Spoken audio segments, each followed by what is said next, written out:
Di sini kita pengen belajar, diam itu ternyata ajaib. Diam itu ternyata benar-benar kata orang emas. Diam itu ternyata solusi. Diam itu ternyata pembelaan diri yang paling efektif. Kalau selama ini kita masih percaya, membela diri yang paling efektif ngomong. Membela diri yang paling efektif itu bikin postingan. Membela diri yang paling efektif itu bikin caption yang bagus. Membela diri yang paling efektif itu komen. Membela diri yang paling efektif itu minta pembelaan dari manusia. Ternyata mungkin itu benar, tapi ada yang lebih efektif lagi. Membela diri dengan diam. Dan gimana cara membela diri dengan diam sampai mendatangkan keajaiban, itu yang akan kita coba renungkan malam ini. Oke, yang pertama kita akan baca kisah diam di surat Maryam, surat favorit saya. Coba teman-teman buka surat Maryam, surat 19. Di dalam surat ini ada dua adegan diam. Pertama, adegan diamnya Nabi Zakaria. Yang kedua, adegan diamnya Maryam. Surat 19, surat Maryam, ayat 10.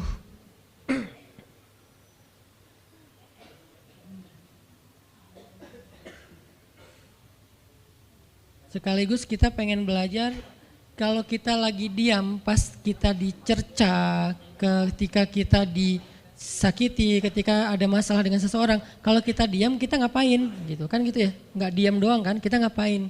Nah di sini kita belajar surat 19, surat Maryam ayat 10 dan 11. Kita tilawah bareng-bareng ya, saya baca habis itu teman-teman ikutin. A'udzu billahi minasy syaithanir rajim. Silahkan.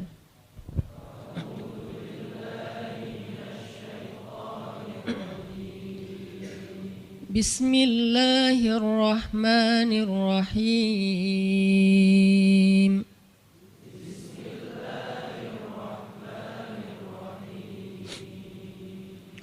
Qala rabbi ij'al li ayah.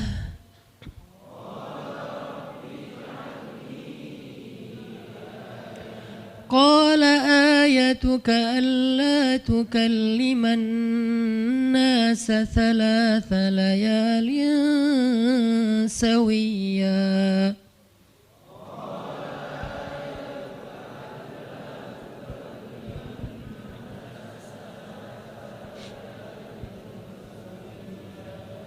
فخرج على قومه من المحراب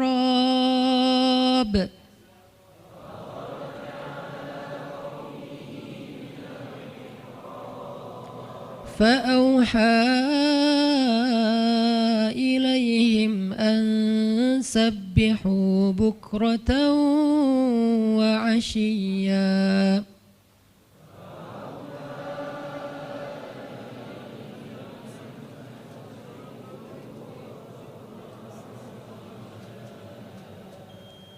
Berkatalah Zakaria, Rabbi, berikanlah untukku sebuah pertanda bahwa aku akan punya anak laki-laki.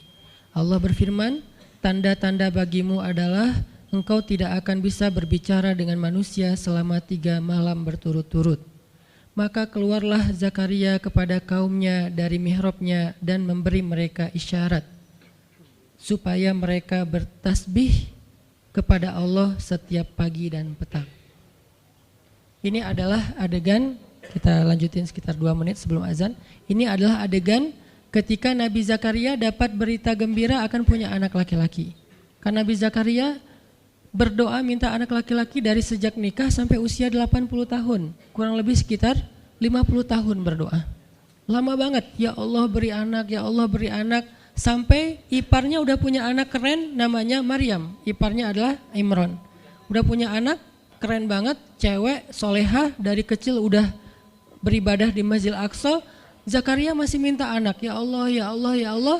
Sampai puncaknya Zakaria ngelihat Maryam dapat makanan dari langit. Zakaria datang ke mihrab Maryam, terus di situ udah ada makanan yang bukan dibawa oleh Zakaria. Zakaria nanya, anna laki hadza ya Maryam. Maryam dapat dari mana makanan ini? Kata Maryam, huwa min indillah, dari Allah, kata Maryam. Gimana caranya? Kata Maryam, Allah punya cara sendiri. Allah yarzuqu may yasha bighairi hisab. Terserah Allah gitu. Masya Allah, Masya Allah. Zakaria kagum sama Maryam, langsung pergi ke mihrabnya Zakaria, sholat, dan di dalam sholatnya Zakaria berdoa, hunalika da'a Zakaria rabbah. Di saat itulah Zakaria benar-benar nangis berdoa kepada Allah, ya Allah, Rabbi habli min ladunka dzurriyyatan thayyibah innaka sami'ud du'a. Ya Allah, beri saya anak seperti dia, seperti Maryam. Engkau maha mengijabah doa dan saya enggak pernah berputus asa meminta kepadamu. Udah 50 tahun lebih. Tiba-tiba Allah bilang, ya Zakaria, inna nubashiruka bi gulam ismuhu Yahya lam naj'al lahu min qablu samia. Zakaria, sekarang kami akan perkenankan doamu, kamu akan punya anak, beri dia nama Yahya. Belum pernah ada anak seperti dia yang soleh di muka bumi. Zakaria kaget, walaupun doa, tapi beliau masih berpikir kayak, gimana caranya saya punya anak? Ini kayak tarik-tarikan antara logika manusia dengan iman. Imannya percaya Allah Maha Kuasa, tapi logikanya gimana caranya? Istri saya udah tua, saya juga udah tua. Lalu Nabi Zakaria bertanya untuk biar lebih tenang, supaya logikanya nggak ragu lagi, kalau imannya udah mantap tinggal logika. Zakaria tanya, beri saya ij'al li ayah, beri saya bukti, tanda, gimana cara saya punya anak. Kata Allah, tandanya alla tukalliman nas salasa layalin sawiya. Kamu tiba-tiba nggak bisa ngomong, kamu sehat, kamu nggak punya masalah, tapi kamu nggak bisa ngomong. Mau ngomong tuh gak bisa. Kamu bisa tilawah, kamu bisa zikir, tapi kamu gak bisa ngomong. Bisa subhanallah, subhanallah, subhanallah. Bisa alhamdulillahi rabbil alamin. Gak bisa. Jadi baca Quran, kalau ada Quran, tapi dulu kan Taurat ya. Baca Taurat bisa, zikir bisa, hayya ala sholah, kalau azan ada azannya bisa. Pokoknya semua bisa kecuali mau ngomong tuh gak bisa. Masya Allah ya, luar biasa. Kenapa? Karena Allah pengen Zakaria zikir aja 3 hari. Jangan ngomong dengan manusia walaupun ucapannya baik kecuali zikir. Jadi kalau mau ngomong dengan manusia, subhanallah, masya Allah, alhamdulillah, bismillah. Cuman gitu doang ngomongnya. Gak bisa, lu mau kemana? Gak bisa. Insya Allah gitu. Jadi cuman bisa zikir. Saking Allah pengen Zakaria menghabiskan 3 hari sebelum Allah tunjukkan keajaiban hanya dengan berzikir. Apa poinnya di sini? Kalau kita pengen ada keajaiban dalam diam, maka isilah diam kita dengan zikrullah. InsyaAllah nanti kita lanjutkan setelah salat isya. Bismillahirrahmanirrahim. Teman-teman semuanya, kita lanjutkan tadabbur kita terhadap ayat di surat Maryam, ayat 10 dan 11, kisah keajaiban yang diperoleh oleh Nabi Zakaria alaihissalam. Dengan Allah anugerahkan untuk beliau anak yang super duper keren luar biasa yang bernama Yahya alaihissalam. Dan salah satu cara Allah Subhanahu wa taala mendidik Nabi Zakaria untuk menjemput keajaiban itu adalah Allah menyuruh Zakaria untuk diam dan mengisi diamnya dengan zikratullah bukratan wa asiyya. Mengingat Allah pada waktu pagi dan pada waktu petang. Artinya diisi dengan zikir. Dan waktu itu Nabi Zakaria menurut ulama tafsir, beliau tidak cacat lisannya, benar-benar bisa ngomong. Hanya tidak bisa bicara dengan manusia tapi bisa berzikir. Jadi beliau bisa zikir, bisa mengucapkan kalimat-kalimat Alkitab yaitu Taurat. Beliau bisa membaca ayat-ayat Allah, beliau bisa mengucapkan kalimat bismillah dan seterusnya, tapi nggak bisa ngomong dengan manusia. Dan itu terjadi selama 3 malam. Dan akhirnya setelah 3 malam, Nabi Zakaria tiba-tiba dapat berita gembira kalau istri beliau hamil. Ini pelajaran penting banget buat kita. Kalau ini pernah berlaku terjadi kepada Nabi Zakaria, keajaiban dengan cara kayak gini, maka ini juga akan terjadi kepada kita.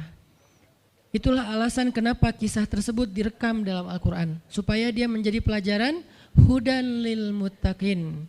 Itu kenapa Allah katakan Al-Quran hudan lil muttaqin. Petunjuk bagi orang yang bertakwa.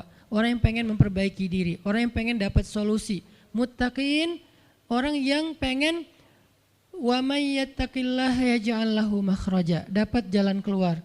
Wa yarzuqhu min haitsu la yahtasib. Dikasih rezeki yang enggak terduga-duga.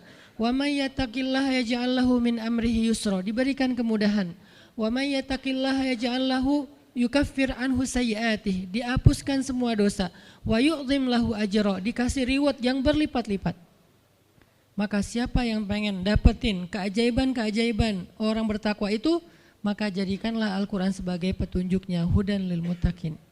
Nah, gimana cara kita jadiin Al-Quran sebagai petunjuk? Jawabannya juga ada di ayat yang sama, la raiba fih, jangan ragukan ayat-ayat Al-Quran, termasuk kisah-kisah yang ada di dalamnya.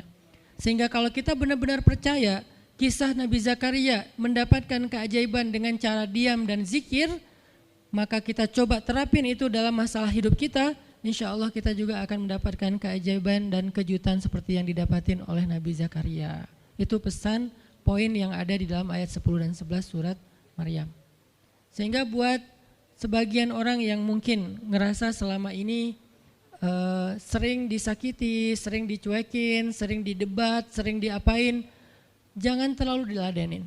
Kenapa? Karena Allah pernah mengisahkan kisah Zakaria dan kisah-kisah yang lain, bagaimana mereka dapetin keajaiban dengan cara diam.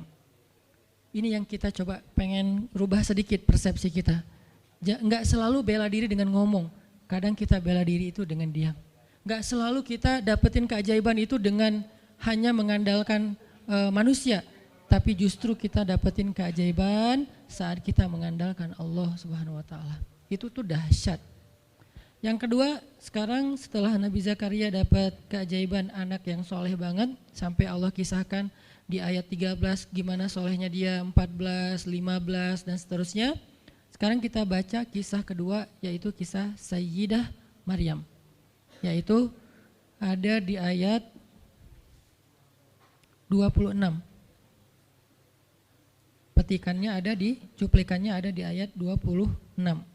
Kalau kisah Maryam mah dimulai dari ayat 16 ya. Tapi yang masalah diam itu ada di ayat 26, 27, 28 dan 29. Bismillahirrahmanirrahim. Silahkan.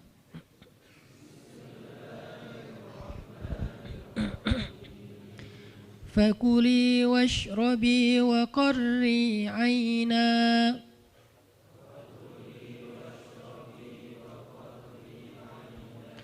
fa imma tarayinna minal bashari ahadan fakuli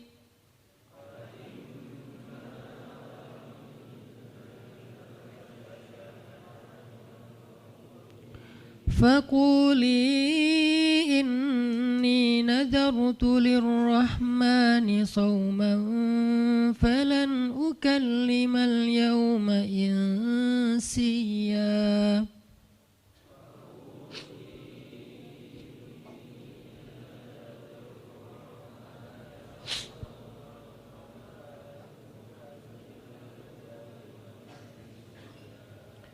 فأتت به قومها تحمله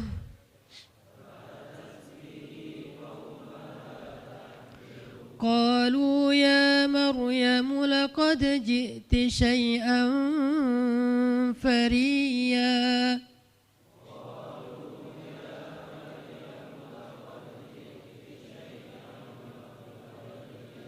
يا أخت هارون ما كان أبوك امرأ سوء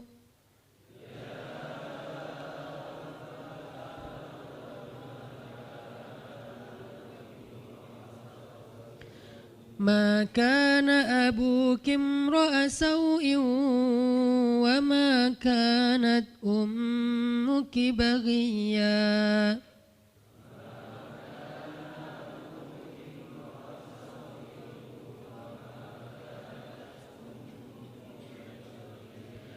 فأشارت إليه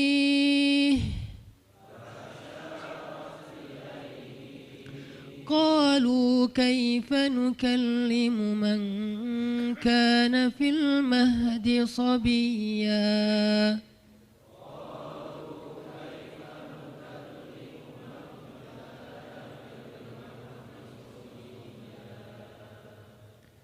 dan maka makan dan minumlah dan bersenang hatilah engkau wahai Maryam, dan jika engkau bertemu dengan seseorang katakanlah sesungguhnya saya telah berazam untuk berpuasa pada hari ini dan saya tidak akan berbicara dengan manusia pada hari ini. Lalu Maryam pun datang kepada kaumnya sambil menggendong bayinya. Kaumnya berkata, wahai Maryam, engkau datang kepada kami dengan membawa kalau bahasa kita itu pembawa apa istilahnya? Sial. Apa ya? Dengan membawa keburukan. Jadi kayak dianggap pembawa kesialan. Wahai saudari Harun, sesungguhnya ayahmu bukanlah seorang yang nista ataupun pendosa, dan begitu juga dengan ibumu bukanlah perempuan yang hina. Lalu Maryam memberi isyarat, fa'asyarat ilaih, memberi isyarat dengan menunjuk ke arah bayinya. Lalu mereka berkata, bagaimana kami akan berbicara dengan seorang bayi yang masih digendong oleh ibunya, maksudnya masih terlalu kecil.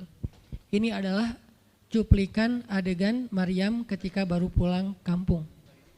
Jadi ceritanya di ayat sebelumnya, ketika kandungan Maryam semakin besar dan enggak bisa disembunyikan dari penglihatan manusia, Maryam pun pergi menjauh ke sebuah tempat yang tidak ada siapa-siapa. Fahamalathu fantabadat bihi makanan qasiyya. Dia menjauh, mengucilkan diri ke tempat yang enggak dilihat oleh siapa-siapa sampai melahirkan. Jadi kurang lebih sekitar 3 bulan 4 bulan Maryam enggak ada di Al-Quds, enggak ada di di Masjidil Aqsa dan sekitarnya. Dia pergi mengasingkan dirinya supaya tidak ada yang menghujat Maryam karena ngelihat perutnya sudah semakin besar dan dia enggak punya suami. Setelah melahirkan, akhirnya Allah perintahkan Maryam untuk pulang. Setelah Allah ngasih makan, minum dan kebahagiaan buat Maryam, fakuli washrobi wa qarri aina, dengan adegan korma yang menjatuhkan buah-buah rutop dan seterusnya, pulanglah Maryam. Nah, Maryam tahu ketika dia pulang dengan membawa bayi, dia pasti akan dihujat, dicela, dicaci maki, dibully oleh kaumnya. Lalu Allah memberi kepada Maryam bekal, gimana cara ngadepin yang kayak gitu-gitu. Kata Allah, kalau kamu ketemu manusia, ketemu orang-orang, ketemu kaummu, bilang ke mereka, saya tidak berdebat hari ini. Saya enggak akan berdebat. Jadi dia tetap bisa ngomong, tapi dia bilang, saya enggak akan berdebat. Saya enggak akan bicara dengan siapapun hari ini, karena saya sudah bernazar untuk diam. Bilang kayak gitu kepada kaummu. Maka fa'atat bihi qaumaha tahmiluh. Maka datanglah Maryam kepada Al-Quds, kepada kota Al-Quds dengan membawa bayinya yang digendong. Datang. Baru dari ujung kota kelihatan Maryam, muncullah orang-orang Bani Israel semuanya rame di pasar-pasar mereka, semuanya menghadang Maryam. Maryam tiba-tiba dihadang di gerbang kota Al-Quds. Gak boleh masuk kota Al-Quds. Tadinya ada yang satu orang lihat, Maryam, langsung dia datang ke kota, dia umumkan ke semua orang, wahai Bani Israel, perempuan yang hina yang kita cari-cari sekarang sudah datang membawa bayi haramnya, membawa bayi selingkuhnya, membawa bayi hasil zinanya. Akhirnya orang-orang yang ada di Masjidil Aqsa, yang ada di rumah-rumah, yang ada di pasar, semuanya berkumpul di depan gerbang kota. Menghalang Maryam masuk. Kebayang gak perasaan Maryam? Padahal dia itu lahir di situ, dia beribadah di situ, ayahnya orang situ, ulama pula, pamannya nabi pula di situ, tapi dia sekarang dihadang oleh semua penduduk Al-Aqsa, penduduk Al-Quds, Bani Israel. Ketika Maryam mendekat, mereka mengatakan, ya Maryam, laqad ji'ti syai'an fariya. Ini bahasa Al-Quran. Kalau aslinya lebih tercela daripada ini, karena ini bahasa Al-Quran yang tinggi, Allah menggunakan bahasa simbolik saja. Yang terjadi, mereka mencela Maryam. Mereka bilang, Maryam kamu pembawa sial, Maryam kamu perempuan hina, Maryam kamu tukang zina, Maryam kamu selingkuh, Maryam kamu ternyata pelakor, segala macam. Kebayang gak seorang perempuan yang mulia dituduh dengan kata-kata kayak gini? Sedih, pengen jawab, pengen bilang saya ini gak pernah berbuat dosa, ini nih Allah yang ngasih kepada saya gak punya suami dan saya diberikan anak yang suci dan segala macam. Enggak. Tanya kepada Zakaria kalau gak percaya, saya punya buktinya segala macam, gak usah, diam aja. Maryam bisa ngomong kalau mau. Maryam by the way adalah perempuan secerdas Sayyidah Aisyah. Dia itu kayak Aisyah cerdasnya, kayak Khadijah bijaksananya, kayak Fatimah lembutnya. Kayak Asia sabarnya. Maryam itu istimewa. Sampai sebagian ulama mengatakan Maryam satu-satunya nabi dari perempuan. Satu-satunya nabi dari golongan perempuan. Sebagian kecil ulama ada yang menyebutkan demikian. Sehingga mereka menyebut Maryam alaihassalam. Saking Maryam ini keren banget, istimewa banget. Tapi jumhur ulama sejarah mengatakan Maryam bukan nabi, tapi dia perempuan solehah, orang soleh, bahkan satu dari 4 perempuan sempurna di muka bumi dan tidak ada yang kelima. Cuman ada 4. Kamula minar rijali katsir, kata Nabi. Laki-laki yang sempurna itu banyak, yaitu para rasul dan para nabi. Walam yakmul minan nisa illa arba'ah, tidak ada perempuan yang sempurna kecuali 4. Asiyah istri Fir'aun, kemudian Maryam anaknya Imran, kemudian Khadijah istri Rasulullah dan Fatimah bintu Rasulullah. Artinya Maryam ini istimewa banget. Dia kalau mau argumen, dalilnya lebih banyak daripada para rabi-rabi Yahudi yang ada di situ. Karena ketika Maryam dulu berkhidmat di Masjid Aqsa, Maryam itu enggak belajar seperti yang lain-lain. Karena kan dulu orang Bani Israel itu paling anti sama cewek ya. Buat mereka perempuan itu kasta kedua. Seolah-olah perempuan itu enggak punya hak yang sama dengan laki-laki. Laki-laki punya hak belajar di Masjid Aqsa, perempuan enggak boleh. Ini kesenjangan gender di masa Bani Israel dulu. Jadi kalau ada yang mau nuduh Islam sebagai tidak memperhatikan masalah gender, dia harusnya baca sejarah. Justru Islam, Al-Quran, Taurat, Injil mengangkat perempuan untuk setara dengan laki-laki. Awalnya perempuan itu hina di masyarakat Bani Israel, dianggap pembawa sial. Sampai masyarakat jahiliyah sebelum Islam datang, apa yang terjadi dengan bayi perempuan? Dibenamkan dalam pasir hidup-hidup, dibunuh, dilempar dari bukit supaya mati langsung seketika. Kenapa? Termasuk Umar pernah membunuh bayi perempuan. Umar radhiyallahu an. Kenapa dia sedih banget? Karena dia ingat masa lalu ketika dia pernah membunuh bayi perempuan. Kenapa mereka membunuh bayi perempuan? Karena dianggap perempuan ini membawa sial. Tapi datang Islam mengubah tradisi itu. Mengubah persepsi publik. Yang tadinya perempuan dianggap hina, dalam Islam dikatakan surga ada di bawah telapak kaki ibu. Muncul harga diri perempuan naik. Apalagi sebaik-baik kalian yang paling baik untuk istrinya dan aku yang paling baik untuk istriku di antara kalian. Muncul lagi hadis, kalau seandainya laki-laki mau bersabar terhadap istrinya, maka harusnya dia bersabar 70 kali sehari kalau dia disakiti oleh istrinya. Yang ke-71 baru dia boleh marah. 70 belum boleh marah. Jadi perempuan, ibu-ibu, istri kalau mau bikin suaminya sebel sampai 69. Atau 70 boleh lah. Tapi yang ke-71, nah ini udah layak dimarahin. Tapi kan gak pernah ada sampai 70 kan. Paling juga 10%-nya lah, 7 kali sehari. Dan itu istiqomah setiap hari. Hari ini kok kamu gini lagi sih, kemarin udah beda hari. Jadi beda hitungannya, 0 lagi mulai dari awal. Tapi nanti ada hadis penyeimbang. Nabi itu kan bijaksana banget. Yang diajarin bukan cewek doang, cowok juga diajarin. Ketika hadisnya supaya memuliakan perempuan ada, nanti ada lagi hadis laki-laki. Seandainya seorang perempuan menjilat luka dan darah dan nanah di tubuh suaminya, itu belum bisa membayar satu saja kebaikan suami kepada dia. Jadi menjilat lukanya aja belum bisa bayar kebaikan, terus ngapain marah-marah coba. Sehingga dua-duanya ada nasihat untuk suami. Kalau istrinya lagi ngambek, namanya juga lagi sedih, ya udah kamu sabar aja 70 kali. Untuk istri, jangan ngambek karena kalau kalian berbuat baik aja belum bisa bayar kebaikan mereka. Terus gimana dong Ustadz? Ya udah, sekarang solusinya adalah sama-sama mengambil sisi baiknya. Kayak gitu nasihat Nabi. Makanya saya agak kurang setuju kalau khutbah Jumat itu memakai hadis menjilat darah dan nanah. Karena yang dengar suami. Wah bener nih khutbah Jumat, saya senang banget khutbah Jumat hari ini. Pulang-pulang, mah tadi khutbah Jumat keren banget. Nih mah, kebenaran aku catat, nih mah gak bisa. Kalau khutbah Jumat pakailah hadis sabar 70 kali. Menasihati suami. Kalau majelis taklimnya ibu-ibu, masalah tadi seandainya saya boleh menyuruh manusia sujud kepada manusia, saya suruh sujud istri kepada suami. Masing-masing ada hadisnya, jangan disilang.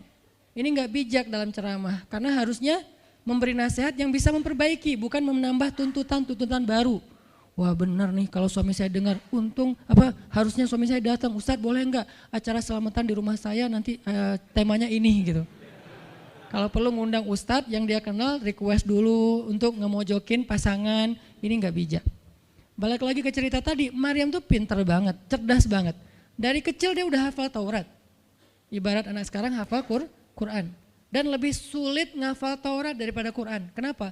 Karena bahasa Al-Quran itu sastra banget. Jadi ngafalnya itu kayak ngafal syair. Itu aja udah susah kan?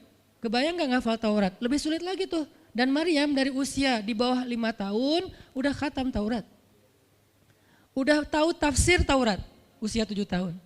Bahkan saking keren dan pinternya Maryam, kadang-kadang ketika Maryam ngobrolin tentang Taurat sama Zakaria, itu Zakaria sampai geleng-geleng kepala. Maryam, gitu maksudnya? Sampai nanya ke Maryam, gitu om maksudnya. Maryam ngomongnya ke Zakaria udah kayak ngajar gitu, saking pinternya Maryam. Jadi hadis-hadis Zakaria, Maryam hafal. Kan para anbiya tuh punya hadis kan? Hadis Zakaria dihafal oleh Maryam. Tauratnya Musa dihafal oleh Maryam. Kebijaksanaan para nabi dihafal oleh Maryam. Dia dari usia 10 tahun itu udah jadi ulama besar Maryam. Artinya kalau misalnya orang mau berargumen dengan Maryam, dia punya banyak bahan. Dia punya banyak narasi. Dia lagian Maryam itu pintar ngomong. Tapi Maryam diam. Jadi kalau kita ngerasa pintar ngomong, pintar komen, pintar apa, tetap aja kita punya alasan harusnya kita diam. Karena Maryam yang lebih daripada kita ternyata juga diam. Akhirnya Maryam diam. Dikatakan ya ukhta Harun. Diingatkan lagi dengan kemuliaan keluarga Imran. Ya ukhta Harun ma akana abuki imra'asau wa ma kanat ummuki baghiyah. Ayah kamu itu Imran loh Maryam, kamu enggak malu punya bayi di luar pernikahan sementara keluarga kalian itu keluarga baik-baik. Apa kamu tega menyakiti ayahmu, mencoreng nama besar dan nama baik keluarga besarmu? Dan seterusnya. Maryam makin luar biasa, panas banget, sedih banget. Dan Maryam itu yang lebih berat lagi teman-teman. Mungkin kalau kita digituin agak kebal ya. Terutama cowok lah. Cowok kalau digituin agak kebal karena emang kurang berperasaan sih kalau cowok ya. Coba lihat dari angle cewek. Cewek itu lebih peka loh dari kita. Kita mah mungkin lebih mudah lah diam. Diomelin, diam aja. Karena kita kan orangnya agak santuy gitu kan. Kalau cewek itu gak bisa gitu. Makanya lihat angle ini dari angle cewek. Kalau tadi Zakaria, sekarang Maryam. Dan Maryam lebih peka daripada semua cewek yang ada di muka bumi. Lebih perasa lagi daripada perempuan yang ada di muka bumi. Sangat-sangat pemalu. Saking pemalunya ketemu cowok keren, ta'awuz coba. Cewek itu perasaannya lebih dalam daripada kita. Jadi kalau misalnya cewek-cewek, Maryam tuh gak punya ketemu cowok keren aja dia ta'awuz. Siapa cowok keren yang ditemui Maryam? Jibril. Gabriel loh yang ditemuin. Dan waktu itu Jibril menjelma. Apa? Fatamassala laha basyaran sawiyya. Jibril menjelma sebagai basyaran sawiyya. Allah yang ngomong tuh, cowok keren. Allah yang bilang keren. Kalau kita merasa udah paling keren, menurut Allah biasa-biasa aja. Karena Allah pernah menciptakan Yusuf, Allah pernah menciptakan Muhammad, Allah pernah menciptakan Yahya. Kita merasa paling keren, Allah pernah menciptakan Sarah, perempuan paling keren juga, Aisyah, Fatimah. Jadi buat kita kayak udah kegeeran paling keren se-Bandung gitu kan ya. Menurut Allah mah biasa. Kalau Jibril, Allah sendiri yang bilang dia tuh emang keren. Jibril emang bukan malaikat, tapi kalau ketemu manusia, kecuali para nabi, Jibril itu menjelma sebagai manusia. Supaya tidak terlihat wujud aslinya, karena gak kuat orang ngelihat wujud aslinya Jibril. Nabi Muhammad aja pertama ngelihat Jibril dengan wujud aslinya pas di Gua Hira itu lari tuh, takut, saking ngerinya Jibril tuh. Jangankan manusia, malaikat aja segan sama Jibril. Jibril lewat malaikat, gak berani malaikat. Kenapa saya bilang kok disegani? Allah yang bilang di Al-Quran, dia itu malaikat yang disegani. Dzu mirratin. Dzu mirrah kalau bahasa kita malaikat yang sangat berwibawa. Sehingga di antara malaikat aja gak ada yang sembarangan bicara sama Jibril. Mau bicara sama Jibril kayak aduh segan malu gitu malaikat. Cuman gak pakai itu mah Sunda ya. Pokoknya malaikat mah gak berani ngomong sama Jibril saking segannya. Kenapa? Gagah banget wujud aslinya. Ketika dia membentangkan sayapnya itu sayap menutupi timur dan barat. Jadi matahari, bulan, bintang udah gak kelihatan. Yang kelihatan cuma Jibril dengan keagungannya. Itu belum Allah ya, baru ciptaan Allah. Jibril, salah satu makhluk Allah yang paling agung. Sehingga saking kerennya Jibril, Allah gak menyebutnya dengan nama malaikat. Padahal golongannya malaikat, tapi Allah menyebutnya dengan ruh. Ruhul Quds, roh kudus, yaitu Jibril. Nah ketika ketemu dengan Maryam, Jibril bermisal itu menjelma sebagai basyaran sawiyah, cowok keren banget. Saking kerennya Jibril, Umar aja terkesima ngeliat Jibril. Pernah Jibril datang ngajarin iman, Islam, ihsan kepada Nabi Muhammad, dan Umar ngelihat Jibril terkesima, nggak bisa ngomong, diam aja, benar-benar speechless banget nih Umar. Jibril udah pulang, baru Nabi nanya, Umar tahu nggak itu siapa? Hah, apa Rasul? Gitu, saking masih kayak terkesima. Apa Rasul? Tahu nggak barusan siapa? Siapa ya Rasulullah? Saya nggak kenal orang itu, kok keren banget. Kata Rasul, itulah Jibril. Masya Allah, itu Jibril. Ya Alhamdulillah bisa ngelihat Jibril langsung, tahu gitu tadi, gitu ya. Kalau bahasa kita mah udah langsung pengen foto-foto kan sama Jibril. Kebayang nggak cowok sekarang lihat Jibril? Baru lihat apa artis Korea aja kita udah kayak gimana kan, BTS atau apa, udah segala macam, udah guling-guling, udah gigit jari, baru BTS doang. Kadang-kadang nggak ngeliat BTS langsung, cuma lihat di TV doang udah aku nggak bisa gini, aku nggak bisa gitu kan ya. Belum ketemu Jibril loh. Jadi nggak ada lah artis sekeren Jibril. Baru Yusuf aja udah pada ngiris tangan, belum malaikat. Sampai ketika cewek-cewek ketemu Yusuf, mereka bilang apa? Ini bukan manusia, ini malaikat.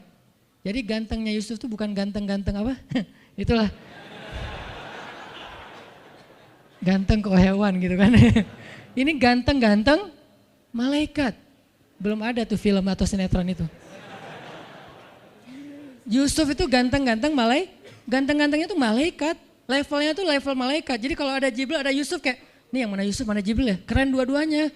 Nah Jibril datang ketemu Maryam bukan di atas panggung rame-rame, berdua coba, intimate banget kan. Kalau di atas panggung teriak-teriak gak keren lah, biasa aja. Ini tuh berdua, private banget.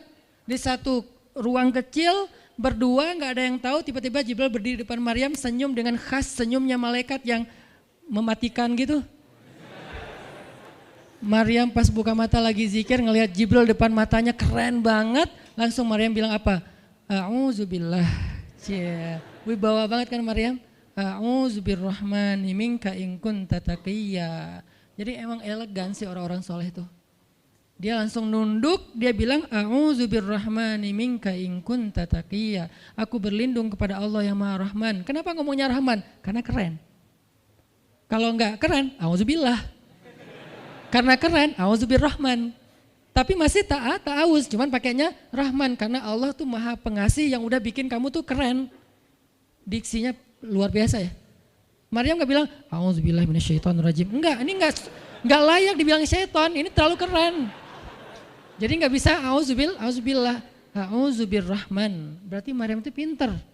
Sampai dia bisa memilih diksi Asmaullahil Husna. Dia nggak pakai diksi Allah, dia pakai diksi Ar-Rahman. Karena yang datang itu wajahnya tuh wajah orang baik, tapi keren. Akhirnya, A'udzubirrahmani minka in kunta taqiyya, kata Maryam. Jibril juga elegan, paham maksud Maryam. Maksudnya, kamu siapa? Itu pertanyaannya. Maryam nggak nanya, kamu siapa ya?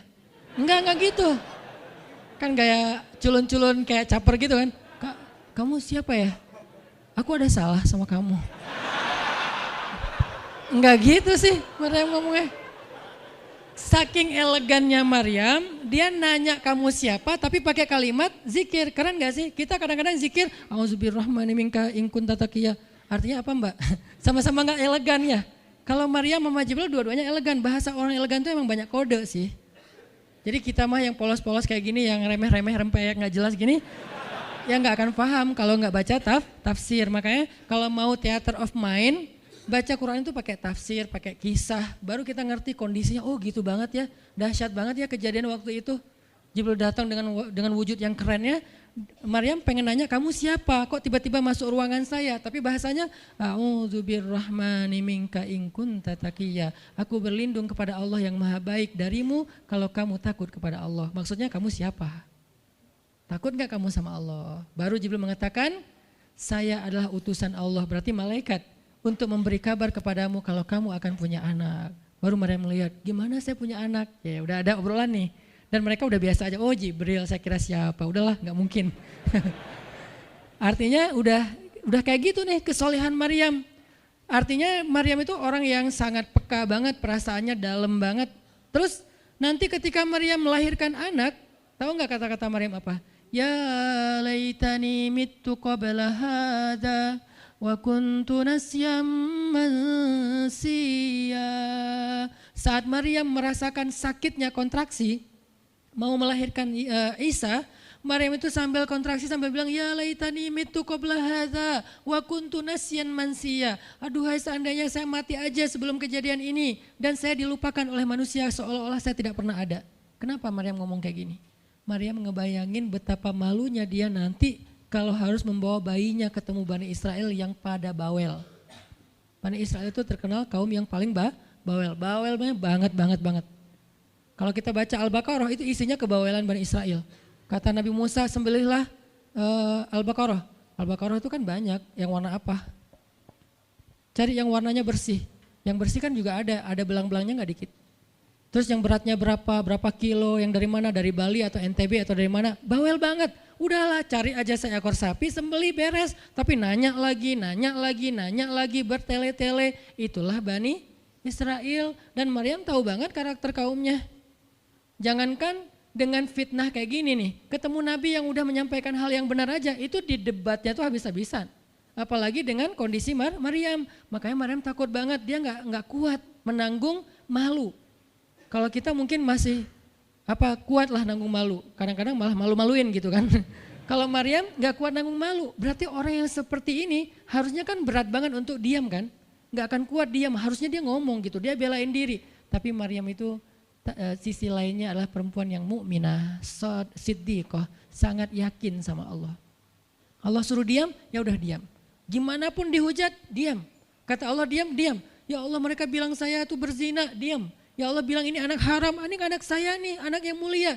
Anak yang satu-satunya ketika lahir nggak disentuh setan di antara manusia loh. Satu-satunya manusia ketika lahir nggak disentuh setan. Nabi Muhammad setannya malah diislamkan. Beda, kerannya itu beda. Kalau Isa nggak disentuh setan. Kalau Nabi Muhammad setannya malah masuk Islam. Masing-masing punya keistimewaan lah. Tapi satu-satunya manusia yang lahir nggak disentuh setan cuman Isa. Kita semuanya pernah disentuh. Lahir langsung. Apa sih lo datang-datang ke dunia nggak nambah-nambahin kerjaan gua gitu kan. Kita nih orang biasa, jadi pas lahir tuh udah ada langsung setan bisik-bisik, yuwas bisufi sudurinas, makanya disuruh azan kan, karena kenapa? Biar nggak dibisikin sama setan. Dan kalau bisa suara azan kita harus lebih lembut daripada suara setan, karena setan juga kayak nge-tricky gitu. Saya ibu kamu, anak bayi dinina bobokan sama setan, hiduplah iblis gitu-gitu kan. Jadi kayak di dokter nama setan, iblis itu keren, iblis itu soleh, iblis itu baik. Tapi pakai bahasa nasyid. Lagunya tuh kayak akustik gitu, lembut banget gitu kan. Makanya suara muazin kalau azanin anaknya yang lembut. Jangan azan Allah Akbar, asyhadu an la ilaha illallah. Dia malas ke masjid nanti kalau udah dewasa. Kenapa? Gue malas banget dengan suara ini nih. Salahnya siapa coba? Salah ayahnya. Belajar azan di Al-Latif sama Muzammil sama Teras Tahfiz biar azannya tuh kayak Allahu Akbar. Bayinya senyum-senyum. Ntar gue bisa lebih dari itu. Canda. Intinya adalah Maryam itu pemalu banget. Jadi dia bisa banget untuk ngebales, tapi dia diam.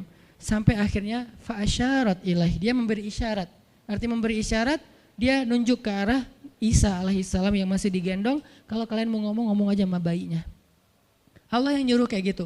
Makin kayak marah dan makin menjadi-jadi orang Bani Israel ketika Maryam memberi isyarat nunjuk ke arah Isa. Mereka bilang, ya Maryam kamu udah gila apa? Sekarang kamu nyuruh kami bicara dengan bayi yang masih dalam gendongan ibunya. Benar Maryam tuh ternyata udah stres gila. Dia gara-gara ditinggal sama selingkuhannya sekarang dia jadi orang gila. Wah luar biasa tuduhan kepada Maryam. Maryam diam aja sedih, nahan air mata. Tapi bukan emotikon yang menggenang air mata di sini ya. Nahan aja air mata sampai kemudian Allah datangkan keajaiban. Jadikan bayinya bicara. Qala Isa bicara. Panjang lagi omongannya Isa. Ibuku ini baik, ibuku begini-begini, saya itu hamba Allah, saya itu anak yang suci, saya itu begini-begini. Sampai beres baru mereka pada pulang karena mereka merasa terbantahkan semua tuduhan palsu mereka kepada Maryam. Masuklah Maryam, disambut mulia oleh beberapa orang. Maryam itu perempuan mulia, Allah mendatangkan dia sebagai keberkahan. Tadi dituduh pembawa sial, sekarang disebut pembawa berkah. Mulailah Maryam terkenal. Isa dididik, kemana Isa pergi, anak-anak kecil segengnya Isa pengen jadi temannya Isa. Gue temannya Isa lo, gue temannya Isa lo. Gak lama kemudian Isa jadi temannya Yahya. Ketika dia udah bisa main sama Yahya, main berdua sama Yahya. Kemana-mana berdua, Yahya, Isa. Tapi usianya agak jauh berbeda. Ketika Yahya udah masuk SD, Isa barulah lahir. Jadi kayak agak sekitar 7-10 tahun lah kurang lebih mereka jarak usianya. Tapi pas Isa udah remaja, mereka udah nyambung ngobrol. Nah, kelebihan masing-masing, kalau Yahya ini penghafal kitab Taurat, datang Isa, Yahya menghafal kitab Injil. Yahya Nabi, Isa Rasul, satu level di atas Nabi. Kalau Nabi mengikuti ajaran Rasul sebelumnya, kalau Rasul membawa ajaran baru. Jadi sebelum Isa lahir, Yahya mengikuti ajaran Musa dengan kitab Tauratnya. Setelah Isa lahir, Yahya mengikuti ajaran Isa dengan kitab Injilnya. Jadi bisa dibilang Nabi yang mengikuti dua ajaran Rasul, Yahya alaihissalam. Dia menghafal dua kitab suci sekaligus, Taurat dan Injil. Perempuan Maryam radhiyallahu anha, dia menghafal kitab Taurat dan Injil dari anaknya sendiri. Inilah kisah Maryam yang mendapatkan keajaiban dengan cara diam.